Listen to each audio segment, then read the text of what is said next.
Good afternoon everyone and welcome to the webinar for Understanding the World of Consultancy. This webinar is specifically for customers. Just to introduce myself, I'm Lucy Simpson, category buyer here at YPO. I sit within the HR Corporate Services area, which covers the procurement of temporary and permanent recruitment, along with consultancy and professional services. Also here today is James Bridgeland, Consulting Director for Consultancy Plus, who is the awarded provider to this framework. Hello everyone. I am just going to go through some housekeeping. You have all joined this webinar in a listen-only mode. However, you do have access to type questions throughout the webinar. We will go through some of the questions at the end and then create a Q&A document to share it with everybody afterwards. The webinar will also be available to download from the YPO website. Just to go through the agenda for today, I'm going to give you a brief overview of YPO, a framework overview, then I will hand over to James to talk through the Consultancy Plus solution. Then I will explain how to use the framework and provide contact details at the end. We will then also go through questions we have received during the call. So we'll tell you a little bit about YPO. YPO was established 45 years ago and we have a wide range of customers within the public sector procuring products and our frameworks. We're 100% publicly owned by 13 local authorities, which means all our profits go back into the public sector customers. We have a large choice of leading UK suppliers, so we can provide you with everything you could possibly need to successfully run your organisation. Now I'm just going to give you a framework overview to provide some key information. 4 years ago, YPO procured an all-encompassing HR framework, and an aspect of this was for consultancy. The decision was made to tender this lot separately as part of the renewal due to the growth of the framework and also to provide more focus on this market. The new framework is called Managing Consultancy and Professional Services 940. The framework has one provider acting as the managed service provider, and this is Consultancy Plus. The framework went live on 1st of October 2019 and is for 3 years with an option to extend for additional 12 months. However, a call-off contract can go beyond the life of the framework.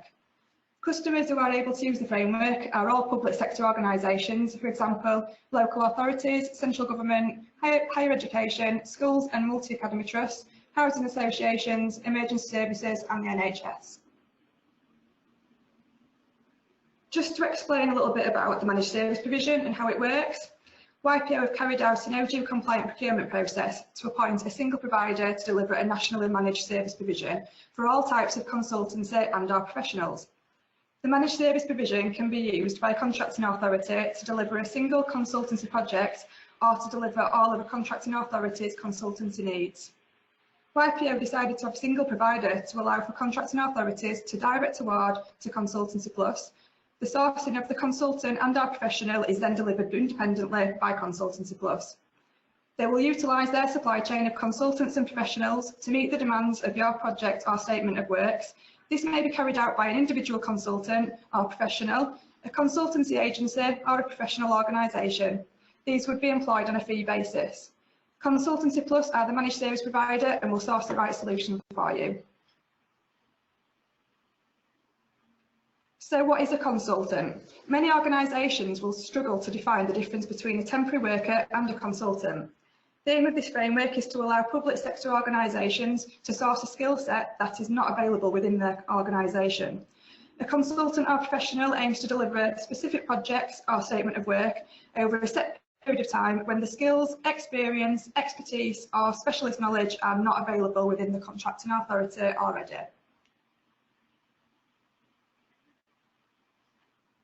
The framework was created to cover all types of consultant or professionals. The list on screen gives an example of the category areas that you may wish to procure. Some examples are change management, IT and transformation, social care and procurement. This is an indicative list only and Consultancy Plus will be able to source a full range of specialisms. Now I'll hand over to James who can talk through the solution in a little bit more detail. Thank you very much, Lucy. Good afternoon, everybody. As Lucy said, my name is James Britten. I am the Consulting Director, one of the directors at Consultancy Plus. What I wanted to do this afternoon is give everybody a bit of an overview, firstly of who we are and a bit of a potted history of who we are and what we do, but more importantly, get on to what it is that we do as part of this framework, where we can help you guys, contracting authorities, and the experience we've got in doing that and what that looks like and some of the benefits assigned to that. So to start off, just to give a bit of an overview of who we are, Consultancy Plus. So a lot of you may not have heard of us, but will have probably heard of Reed as the recruitment agency, or reed.co.uk.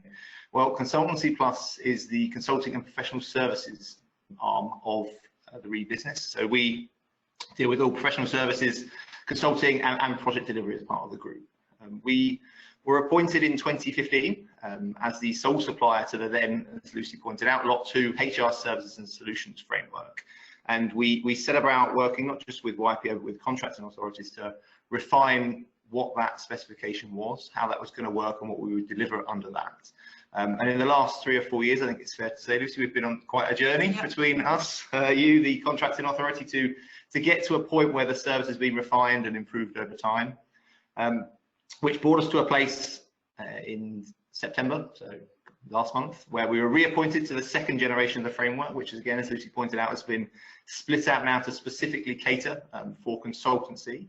And we're quite excited to bring out what is based on the services we've provided for the last 3 or 4 years, but also an enhancement on that in quite a lot of areas to help organisations solve some of the challenges around consultancy.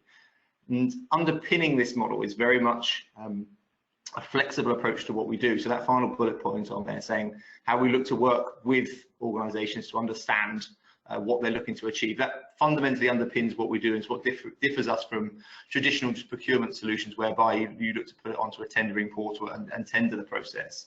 Ours is much more about bringing some of the consultancy expertise that we've got over delivering consultancy services for the last 20 or so years, bringing that to contracting authorities so that we can help them understand what best value looks like, what best rates look like in the market, and actually help deliver the outcomes on their project, not just help manage the procurement cycle.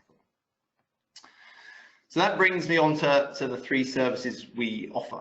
Now, broadly, what this solution is about and what this framework is about is, as that first sentence says there, it's about providing one contract, system and contact to manage all of your consultancy professional services. So that category that often sits off contract within a lot of contracting authorities, that category that don't always have the visibility and control over, that's what we're looking to bring some of the visibility, control, transaction elements that you see on a contingent managed service into the consultancy and professional services space. And to do that, we offer 3 broad services which help us look to capture all of that spend for a contracting authority. The first one is named consultants. So in those situations where perhaps you in procurement have come across an engagement, a consultancy contract that started or is due to start next week, or even worse, possibly started last week. It's not compliant, you don't know anything about it, you've not got any best value. Well, a conversation with us to make that, ensure that's procured in a compliant way through a compliant route, make sure that the vetting and compliance is done on the individual that you're engaging, or the consultancy firm that you're engaging, whatever that vetting and compliance looks like, and make sure that the engagement from that point on is managed with the right level of rigor to deliver the outcome and make sure that what's costed in that proposal is achieved. So the first one is about named consultants, people you already know, and making sure that the right things are in place to manage that. The second one is when you know what you want to do, you know what you want to achieve, or your service user within your business knows what they want to achieve, they just don't have the right skill set in the business, they don't have the right expertise, and they haven't got anyone that they would like to manage in that option 1, that named consultant space. So find me a consultant, whereby our team will use a variety of means to go and procure the right consultant or the right pool of consultants and consultancies to bid and tender against your requirements. So they use a variety of channels which go from, we have dedicated sourcing desks that go out and find consultants and consultancies. We have a supply management team, and we have our marketplace within the system, all of which we can push requirements out to. We can ask people to tender and bid, or consultancies to tender and bid on those opportunities that can then be passed back to you guys to make decisions on the best way forward. The final offering is, I don't quite know what we want to achieve, and I don't have anyone or any skills in my organisation that I think are right to be able to deliver this. So can you just take away a brief specification or a scope of work and deliver that piece of work for us? And that's where our program management office, our PMO team, get very involved, helping you design the specification, create the statement of work, and then manage that project from an end-to-end piece. The aim of these 3 services is to allow you to get as best you can as an organisation, get your arms around all of that consultancy and professional services spend, and get that all in-house, so that you can start to mandate this area and bring some of that visibility and control that you have over some of the other areas of your business into consultancy and professional services. In terms of the problems that we solve, I wanted to give a bit of an idea of the types of general service user that we come across and some of the general challenges that we have and we've seen over the last 3 or 4 years. So I'll quickly scoot through each and give you a little bit of a flavour behind each one. So the first one, top left, I'm a category lead for a local authority and I have challenges getting control and visibility across our consulting spend. That's probably the broadest and most common challenge we come across. It's simply a case of where procurement aren't always in the room when they want to be. They're not always involved in the contract negotiations and discussions they want to be. And it leads to a situation where consultancy is relatively hard to distinguish, hard to see. It has challenges for multiple reasons. Yes, challenges with OJU compliance, but also in light of recent changes, well, not recent now, 2017, around the IR35 legislation, understanding what engagements you've got across your business that may fall into the scope of that legislation is critical. So one of the things we solve there is giving that control and visibility through our technology solution and through some of the reporting and some of the project pieces that our PMO guys get involved in so that people can see what's going on across their spend. Second down there, the CFO for a central government body. I'm fed up with consultancies coming in, charging a lot of money and not delivering the outcome we want. Again, a very common challenge that we see where not always truthfully, sometimes a perception, but there is a view in an organisation that consultancies come in, charge a lot of money and don't quite deliver the outcome. So a lot of what our process does is taking those procurements that we've managed with you or on your behalf and making sure that outcome is delivered from that piece of procurement, not just at the procurement stage, but right through the project cycle. So tracking against milestones, tracking against outcomes, aligning commercials to those milestones to make sure what's been bid is what's been delivered. I'm heading up one of the largest, I'm heading up our large construction projects and I need a specialist in professional service to come in and help me scope the project. Again, from our point of view, we do a lot of this in and around construction and property. We don't, as a consultancy and professional services organisation, I like to remind people we don't do the doing, we don't do the building, but we do the professional services and consultancy that go around that. So understanding what needs to happen, possibly even helping with some of the procurement of the providers in that space as well.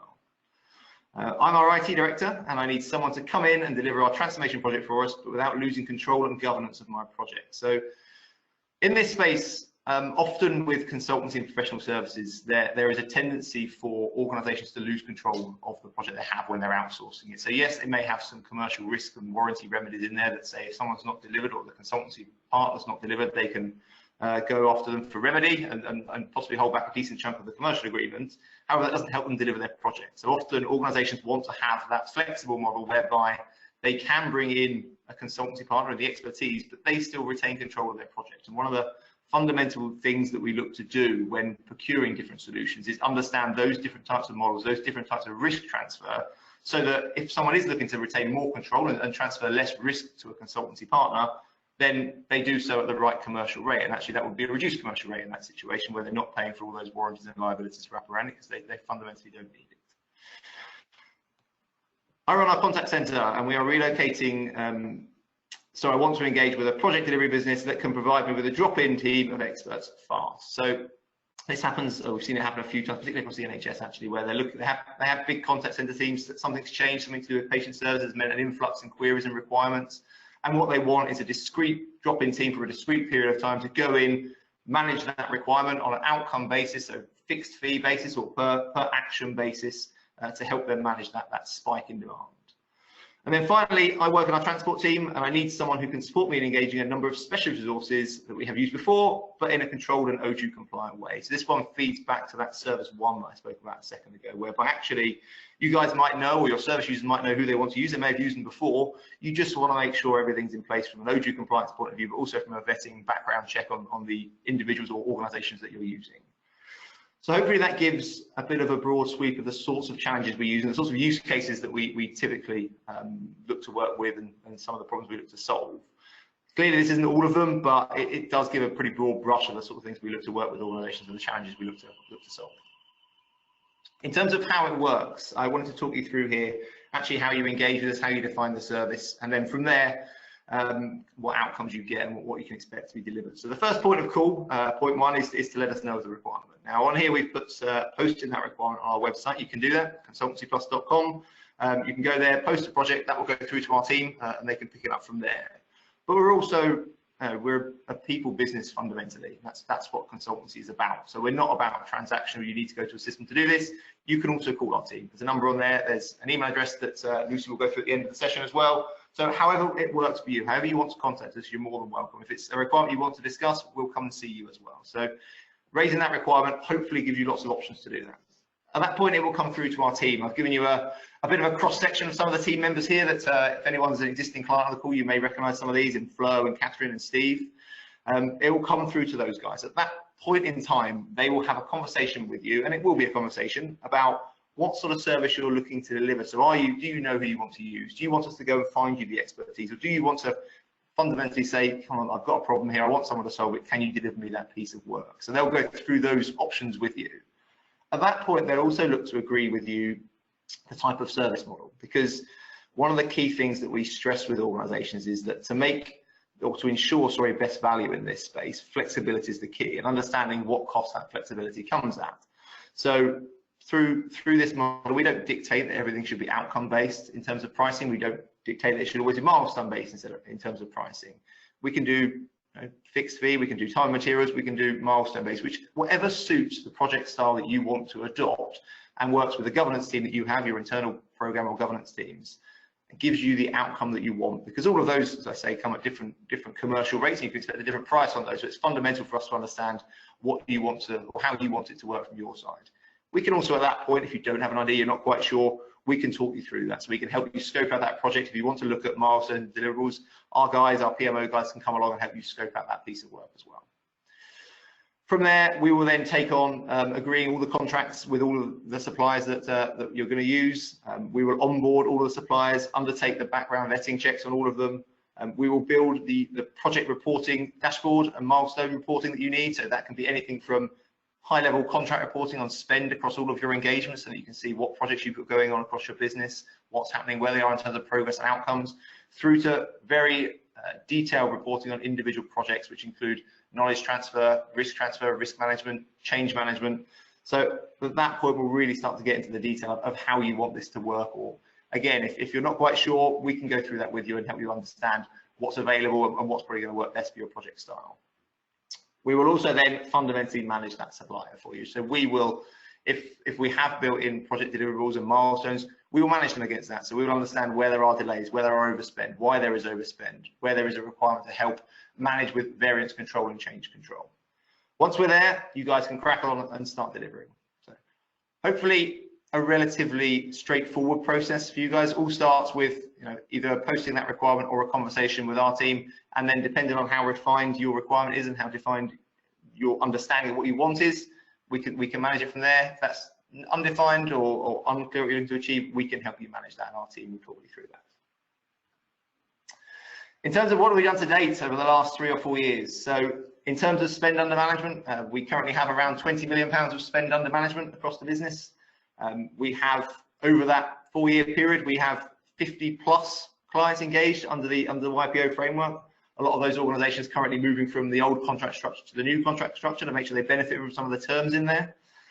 We have delivered over 350 projects in the last 3 years, and we have, through various means, well over 10,000 specialist consultancy partners that sit in various guises, from boutique agencies through to big global providers, SMEs, micro businesses, and through to associate and partner consultants as well. Now, in terms of the areas that we've delivered piece of work and the areas that you can kind of come to and make sure that you've got case studies and support from us, I've listed out a few there. That's not all of them, but they are the ones that we've delivered commonly. And there have been a few more specialist requirements that have come our way, and I kind of take quite a lot of joy in sharing these with organisations. So things like evaluating the extension of a runway, engagement of a whalebone excavation specialist, or reviewing the delivery of bereavement service have been 3 of my favourites that we've looked to deliver over the last 3 years.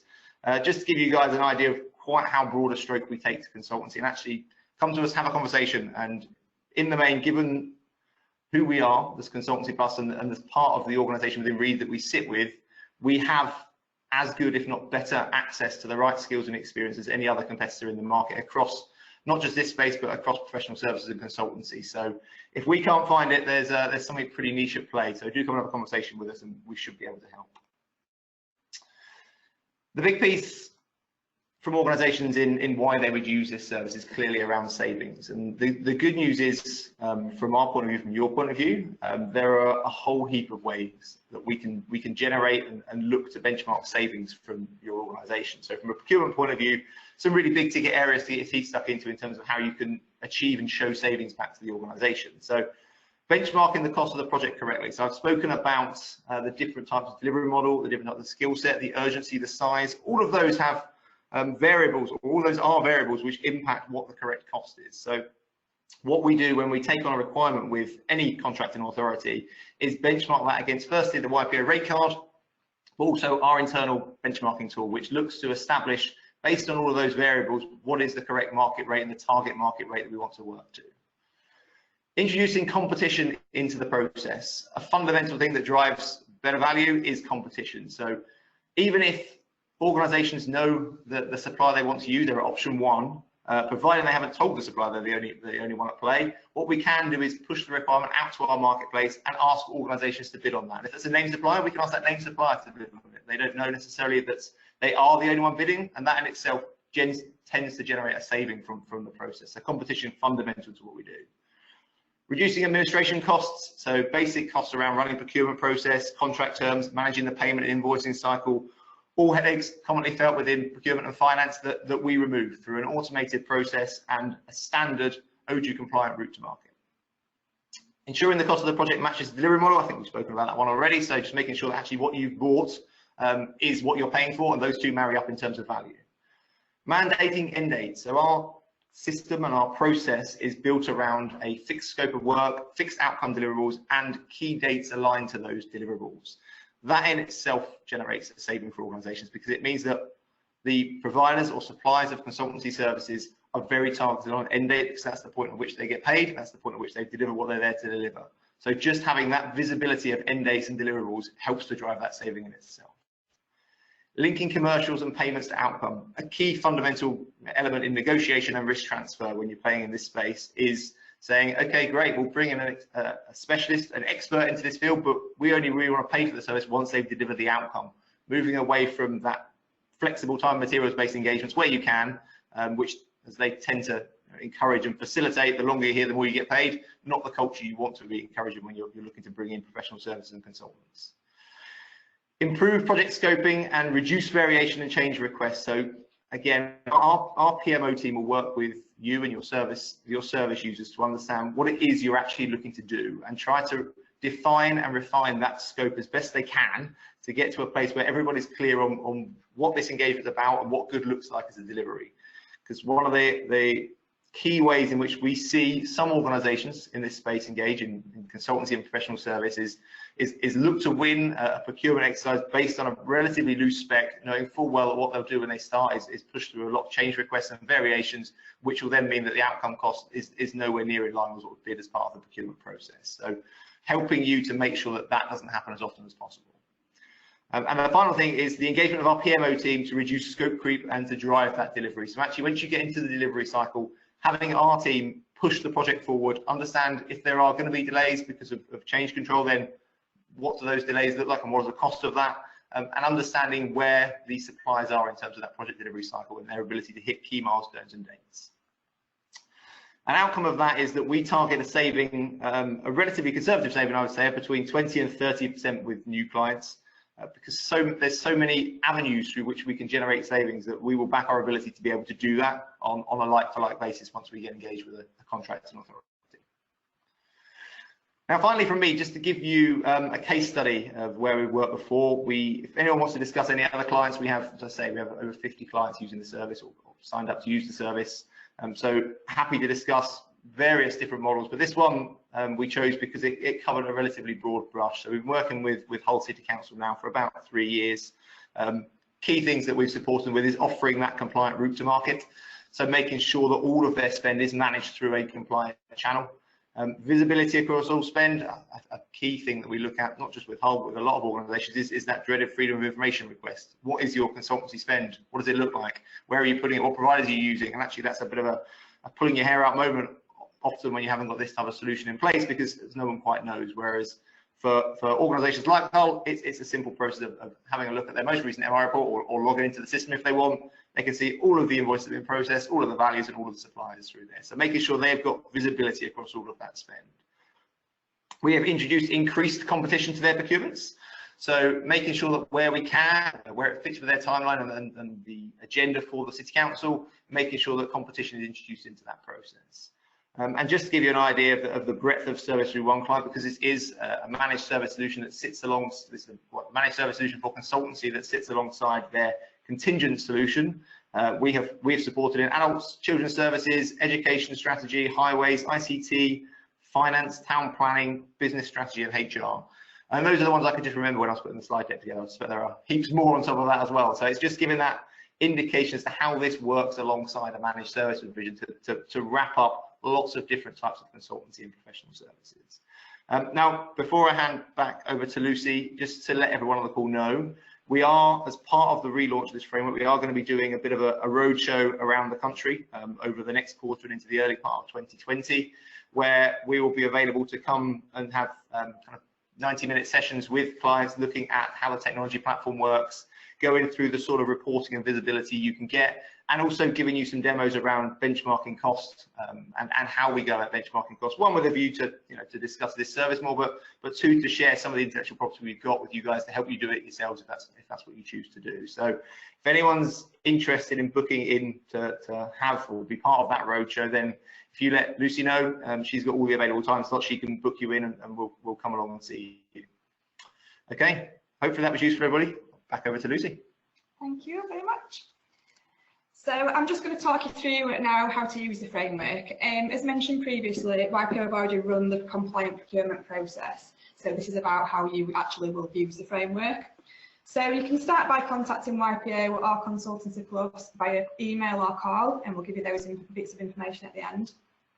We'll then be able to provide a framework user guide, which will provide you with all the relevant procurement information. You can also find the user guide on the YPO website. To receive the pricing for the framework, contact YPO or Consultancy Plus and we will send this straight across to you. This is a single provider framework, so there is only the option to direct award. A direct award is the procurement terminology for appointing the single provider. The next step is to discuss your requirements with Consultancy Plus, like James has already mentioned.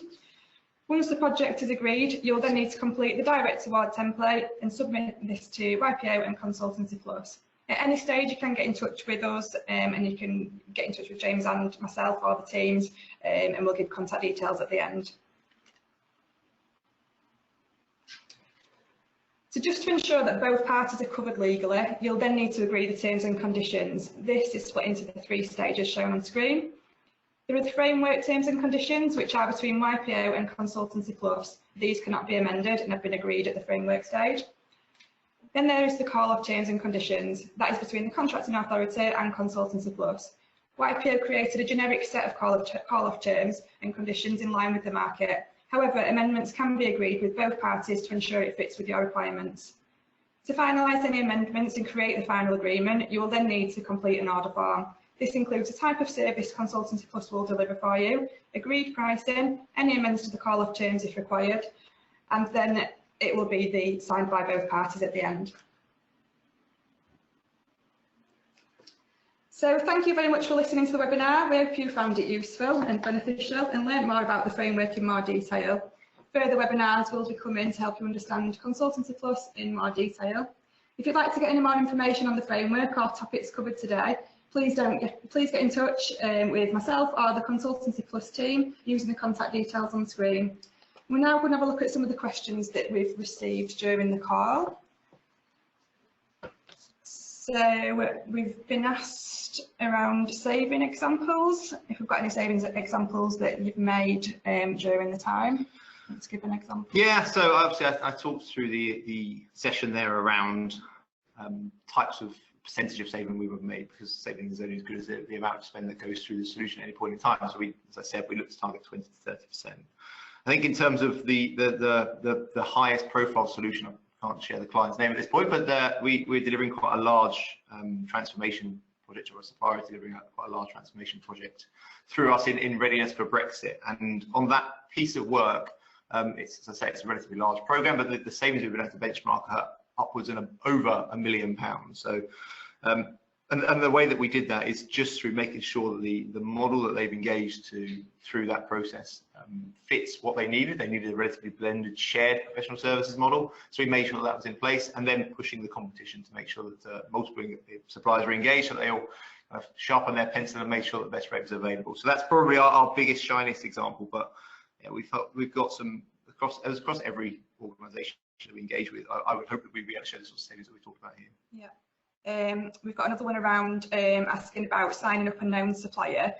Just from me, that these type of requests can come directly to me at YPO. Sometimes they come straight to James's team, so we do get the requests in different ways. So you can contact either of us really to ask about a known consultant.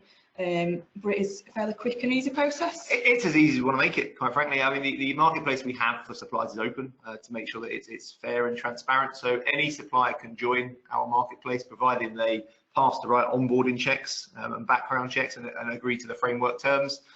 Yeah, any supplier can sign up. And in situations whereby contracting authorities are a bit stuck and they need to get someone signed up quickly, that can be done in as little as 24 hours. It's as long as it takes to get through the onboarding process, do a few background checks from our point of view, and make sure things are in place as they should be, and you're good to go, really. So it can be as quick as 24 hours to get that through. Another one around, is everything through here deemed as outside of IR35?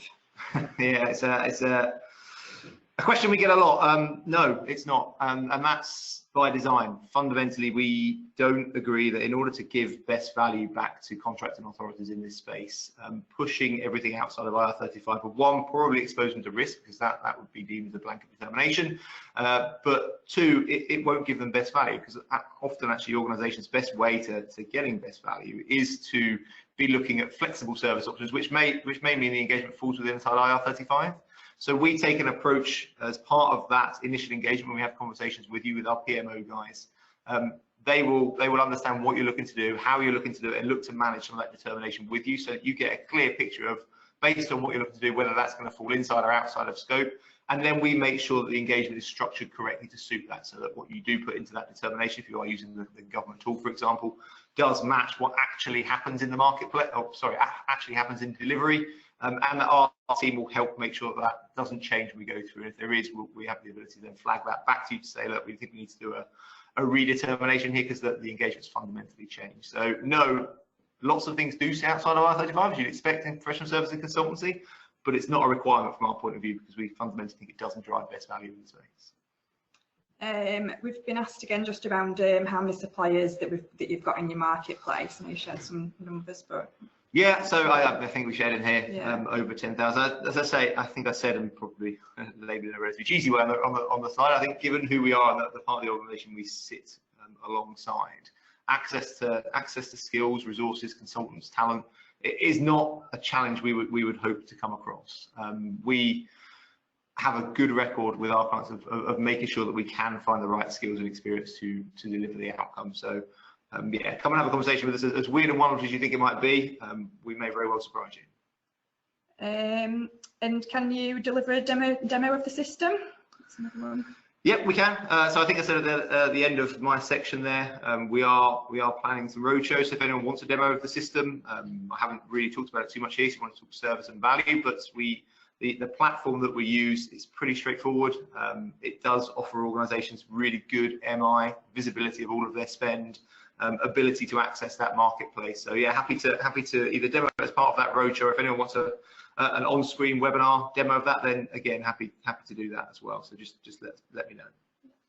There's been quite a few different questions coming in around pricing and costs and how it's done. So as I mentioned, that we can share the pricing with you if you get in touch with us, but it is different per project. Everything it does differ each time, doesn't it? There's not just a set pricing that we can deliver. There is a benchmarking rate that we can share, and the management fee information, but it will differ. So we'll probably put together some separate answers to those questions around costings that's come in.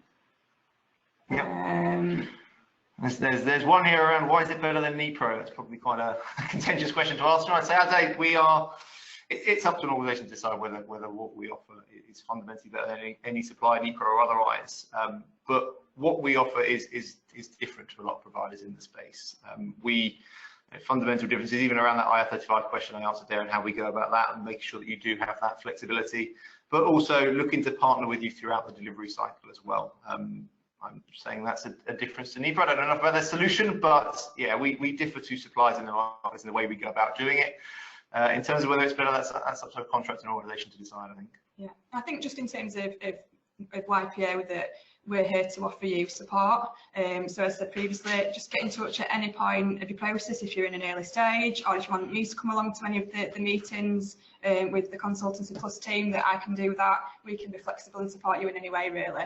We do try and work quite closely together on this framework, with it being one provider. So I think that's the key thing to remember, that we are here to support you, and just get in touch if you've got any other questions at all. What we'll do afterwards is we're going to obviously share the webinar, as I previously mentioned, and we'll build a full Q&A document with everything that's come through, and we'll be able to post that out to everybody and share those responses. But that pretty much sums up the webinar, and just to reiterate, thank you very much again to everybody for attending, and have a good afternoon. Thank you very much, everyone.